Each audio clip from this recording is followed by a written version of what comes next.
Sophie Madelrieux, je suis agronome de formation, je suis chercheur à l'INRAE, l'Institut national de recherche pour l'agriculture, l'alimentation et l'environnement,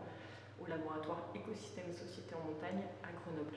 Mon rôle au sein du conseil scientifique du parc de Chartreuse depuis 2020, c'est d'en être coprésidente,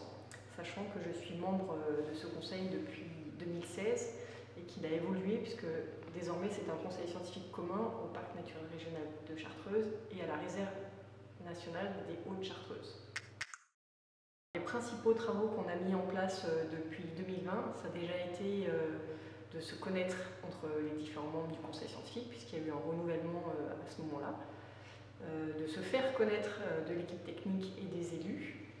Dans un deuxième temps, on a aussi rendu des avis à la demande du parc, sollicités par le parc, à la fois un avis sur le plan de relance de l'ONF sur la forêt en lien avec le changement climatique, ou un autre sur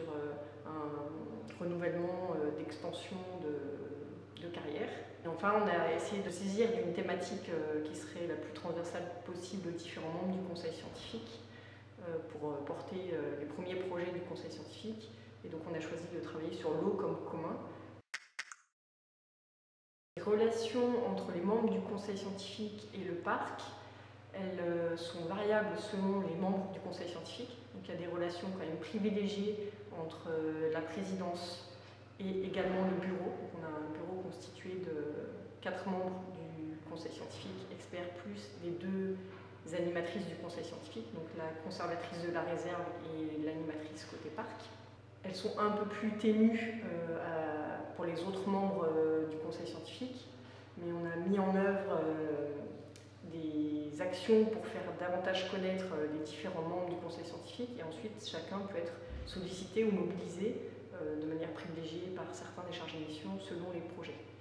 Et par rapport aux élus, donc on a une élue référente dans le conseil scientifique avec qui donc on a également des relations privilégiées lors des séances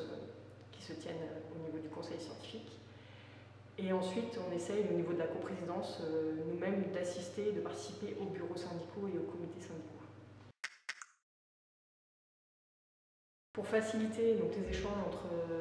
les membres du conseil scientifique, l'équipe technique et les élus, la première chose qu'on a faite, c'est d'élaborer un livret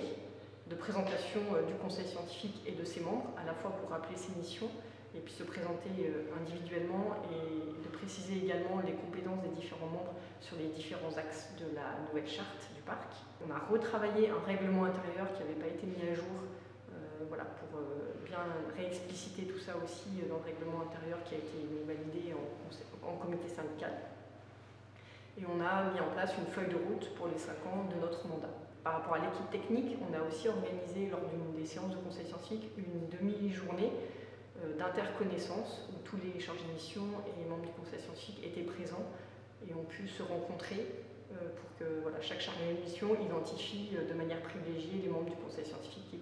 qui sont davantage sur ces thématiques et ces missions.